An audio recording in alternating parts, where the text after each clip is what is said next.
Agora é o seguinte, contei para vocês no início do programa, então para quem está chegando agora, a gente vai falar hoje de dores crônicas, de tratamentos para dores crônicas. Ter dor não é normal, diminui qualidade de vida e hoje, com o avanço aí da medicina e de tecnologias, a gente consegue cuidar de muitas formas. Então a gente convidou mais uma vez o ortopedista Dr. Fabiano Fonseca, bem-vindo. Olá, Carol. Que já trouxe tecnologia, vai explicar. Achei o máximo, a gente tem um boneco aqui para fazer uma simulação do que vai ser então essa radiofrequência que o doutor vai explicar. Mas antes da gente começar com os tratamentos, hoje especificamente a gente vai falar de dores crônicas de regiões específicas ou essas tecnologias e o que você vai contar de novidade a gente pode aplicar em todo o corpo? Nós podemos aplicar em várias partes do corpo. Na verdade, isso daqui pode ser utilizado em várias articulações e alguma parte do corpo do organismo mesmo que tem dores crônicas, né? Não serve para aquele paciente que tem uma dor crônica sem uma causa específica. Entendi. Então nós precisamos primeiro identificar uma causa específica, fazer um tratamento naquele paciente e após aquele tratamento não teve melhora. Daí nós conseguimos indicar algum tipo de método de tratamento percutâneo menos invasivo, onde a gente consegue melhorar essa dor e retornar o paciente para suas atividades habituais. Então vamos dizer as principais indicações, o que então vai identificar que esse paciente pode passar pelo tratamento, quando ele não tem melhora com outras coisas, As principais lesões articulares, por exemplo, lesões no ombro, no joelho, principalmente as lesões na coluna são bastante indicadas, nós fazemos esse método de infiltração ou método de radiofrequência. Lesões no pé, que tem fascite plantar também tem indicação para isso, né? Então, principalmente essas dores articulares, a gente tem uma melhor resposta ao tratamento aí com a radiofrequência.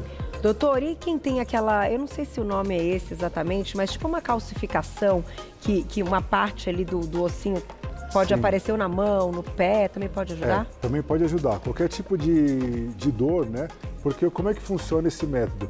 Nós desensibilizamos, tiramos a sensibilidade daquela região.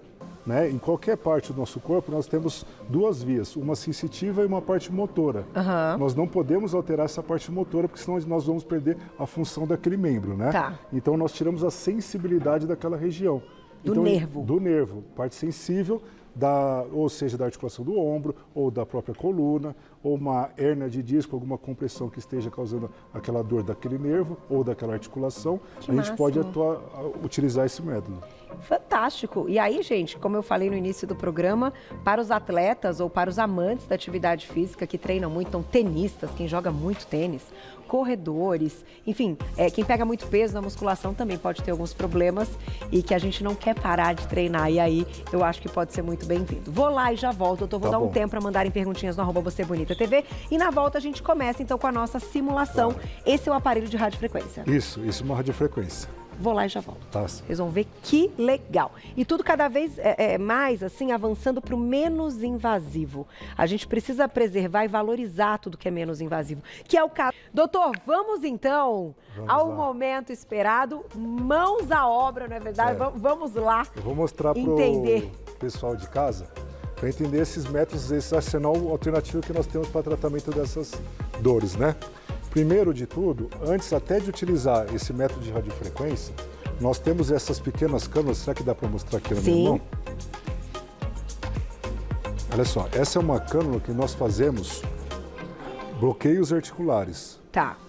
Não só numa articulação do corpo, como principalmente na coluna. É aquele bloqueio anestésico? Bloqueio anestésico, né? Então, essa infiltração, nós conseguimos chegar no ponto que desejamos, né? Perto de um nervo ou numa articulação, e conseguimos injetar uma medicação. Essa medicação, ela vai desinflamar, né? Existem anestésicos, corticoides, que nós conseguimos colocar naquela região. Antes mesmo de trabalhar com a radiofrequência. É um passo antes. É um passo antes, porque alguns pacientes já se beneficiam com esse método de infiltração.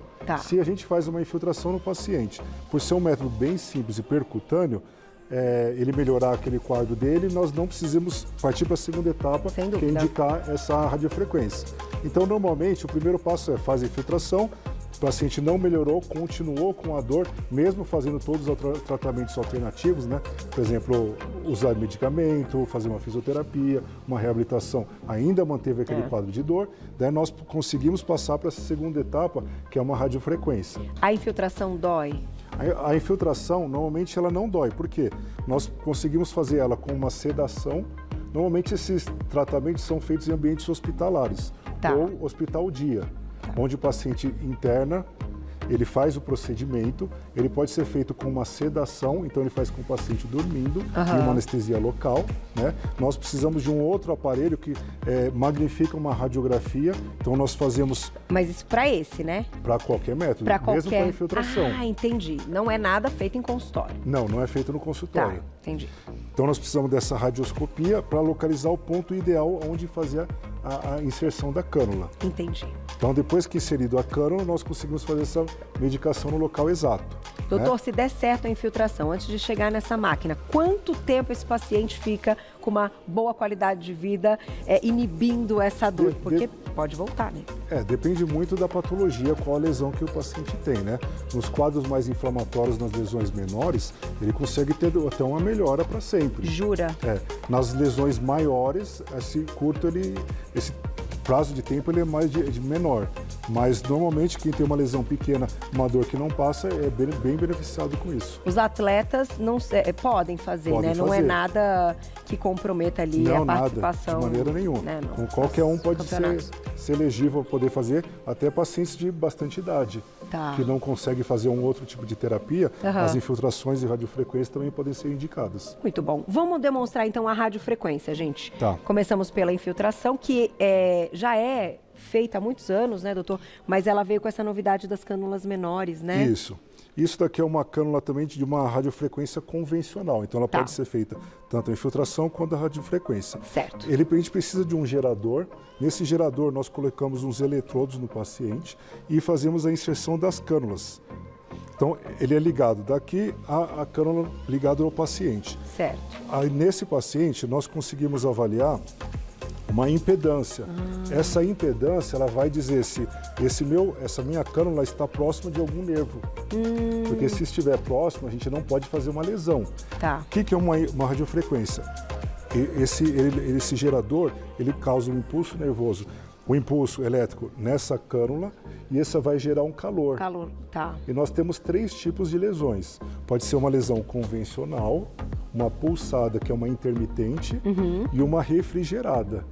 Eu vou falar sobre essas 3. Tá. Então, primeiro que nós temos de ver, nós vemos a impedância desse paciente e nós fazemos um teste motor, onde nós vemos a voltagem que colocamos em cada cânula, e depois nós fazemos um teste sensitivo.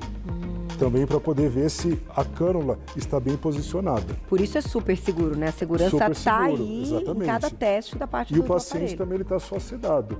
Então, qualquer coisa ele vai sentir e vai relatar para a gente no momento. Ah, tá. Tá? Então, nós fazemos esses 2 testes. Depois, o tratamento. Esse tratamento... Mas previamente ele já fez exames de imagem, já tem certeza todo o diagnóstico, já fez um tratamento conservador prévio, já não melhorou todas as etapas primeiro. Esse é o último passo.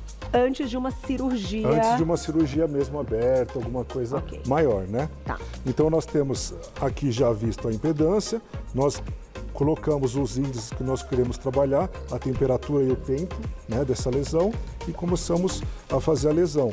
O aparelho já automaticamente começa a aumentar a temperatura até chegar naquela que a gente deseja e depois ele faz a lesão térmica no paciente. Que coisa! E não tem nada que resfrie depois dessa temperatura, assim, não atinge uma temperatura? A temperatura, ela fica linear, né? Ela chega naquela temperatura e se mantém. E se mantém. O próprio paciente, o próprio aparelho já se mantém. Tá. Então nós temos esse tipo de lesão que nós podemos alternar entre uma radiofrequência convencional, que é essa que ela é contínua, uma radiofrequência que ela é pulsada, onde ela emite um estímulo e para, emite um estímulo e para. E tem a radiofrequência refrigerada. Tá. A refrigerada é o quê? Nós colocamos um soro e nesse soro ele resfria. Vou pegar uma outra cânula para a gente mostrar, detalhar um pouquinho melhor aqui para os O que vai definir o tipo de radiofrequência? A lesão e o método que o médico indicar qual método que é o melhor para o paciente. A diferença entre uma convencional e uma refrigerada é que a lesão que a gente consegue fazer naquele nervo, ela é maior, até 5 vezes maior. Por quê? Porque o soro que ele vai irrigar, ele vai refrigerar lá dentro. Entendi, por isso que eu te perguntei se tinha um negócio que refrigerava. Isso, e a gente consegue fazer uma lesão até maior, porque a gente consegue atingir uma área maior dessa lesão naquele paciente. Eu vou lá e já volto, depois te conto porque eu me lembrei disso, do negócio de refrigerar, enfim, de atingir temperatura. Já tem perguntinhas do público também. Já volto. Tem muito assunto para falar aqui, mas a gente tem que ir para as nossas dicas e voltar daqui a pouquinho, não é isso, diretor? E colocar perguntinhas do público também no @VocêBonitaTV. A gente já volta para continuar esse assunto. Não sai daí que eu tô te esperando. De volta com o nosso Você Bonito, hoje falando de tratamentos para dores crônicas e um passo antes, né, vamos dizer assim, de chegar numa cirurgia que acaba sendo aí, correndo riscos maiores de complicações e tal. A gente sempre quer deixar por último mesmo, né, doutor? Exatamente. A gente está falando desse aparelho da radiofrequência que pode devolver qualidade de vida de uma forma menos invasiva. Exatamente isso. Tratador, né? Tratador. Eu vou colocar já perguntinha, tem um monte, a diretora falou. Vamos lá, perguntinhas do público que escreveu pra gente. Obrigada, Wallaf. O que é tratamento percutâneo da dor crônica? E o tratamento da dor crônica é sempre cirúrgico?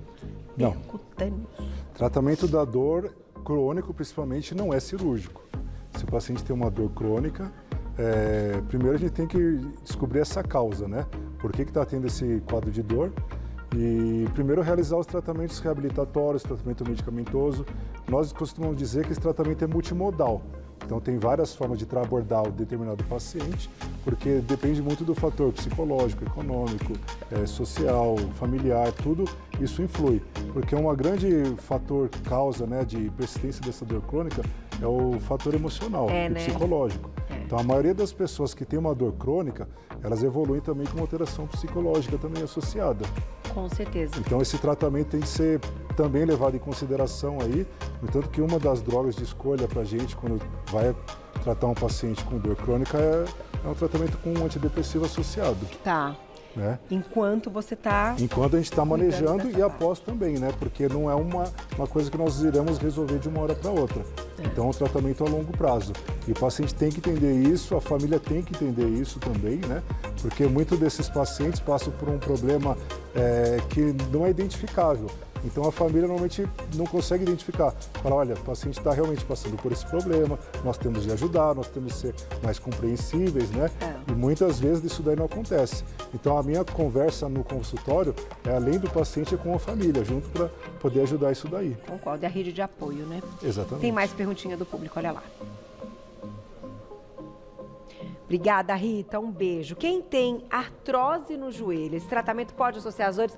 Perfeita pergunta, quando a gente fala aí dessas questões também. Uma artrose, uma artrite é uma causa de dor, né? A artrose do joelho, desde que não tenha uma indicação absoluta para um tratamento cirúrgico, ela pode ser tratada com um método de radiofrequência. Muitos pacientes nós fazemos esses métodos de infiltração e radiofrequência para poder ajudar no alívio das dores. Muito bom. Doutor, é claro que a gente está falando de uma outra doença, de uma outra questão, mas que também eu acredito aí que é desafiador para a medicina, que é a questão da fibromialgia.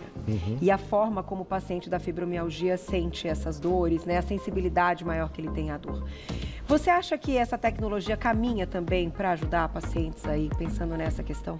Não, o paciente puramente fibromiálgico não tem indicação de fazer radiofrequência. Tá. Né? Porque a fibromialgia, ela não é uma patologia só de dor crônica, é uma síndrome, né? Síndrome. Que abrange vários sinais e sintomas do paciente, como fadiga, perda de peso, falta de apetite, distúrbio de sono, entre outros fatores psicológicos associados. Então, o tratamento dessa síndrome é melhor tratado de forma conservadora. Tá. Então, a gente não tem uma indicação precisa para poder tratar por esses métodos a fibromialgia em si.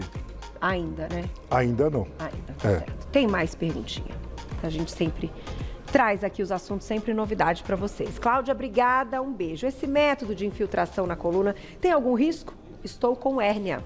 Então, as infiltrações na coluna, elas são um procedimento extremamente seguros, né? Desde que feito por um médico especialista capacitado, né? Sim. Ele traz bastante segurança tanto para o cirurgião quanto para o paciente. É um método rápido e extremamente eficaz. Então pode ser feito aí com bastante tranquilidade. Não precisa se preocupar em relação a isso, não. Tá, dá tempo de mais uma, Glaucia? Última perguntinha, dá tempo? Paula, obrigada, um beijo. Fraturei o calcanhar em 2018 e desde então sofro com muitas dores. Qual o tratamento ideal para o meu caso? Então, as fraturas, principalmente, podem evoluir com alguma deformidade. tem que avaliar se esse tratamento nessa época, em 2018, foi conservador, né, com o uso de alguma órtese ou um gesso, ou se ele foi um tratamento cirúrgico. Tá. Essas deformidades, elas vão causar alterações estruturais, não só da estrutura óssea, ligamentar e fáscia do pé, entendeu? Então, isso precisa de uma avaliação mesmo. Se o caso precisa de uma correção dessa fratura ou se existe só um tratamento por método de dor que vai te ajudar. Alguns casos tem uma dor crônica e a gente, com esse método, pode ser uma ferramenta importante aí no auxílio de tratamento da dor. E ela é super jovem, a gente sabe Exatamente. o quanto a gente precisa para realizar muitas coisas que esteja tudo 100%, principalmente na região aí dos pés, né, gente? Então, vou agradecer todo mundo que mandou perguntinha. Depois o doutor, quando tiver um tempinho, consegue responder mais algumas. Muito legal, doutor. Parabéns, obrigada por trazer. Eu agradeço. Para que a gente pudesse mostrar na íntegra aqui com as imagens, enfim, entender a indicação desse tipo de tratamento. Muito bacana. Quem quiser saber mais, vai lá no Instagram do doutor, que é o @doutorabreviado Fabiano Fonseca, doutor abreviado Fabiano Fonseca, tudo junto no Insta, para vocês encontrarem aí o contato e saberem mais desse trabalho. Obrigada mais uma vez. Agradeço. E até a próxima, viu? Obrigado, até a Obrigada, meninos. Até amanhã, 12:30. Espero você. Fico mulheres. Beijo, gente. Obrigada. Até amanhã.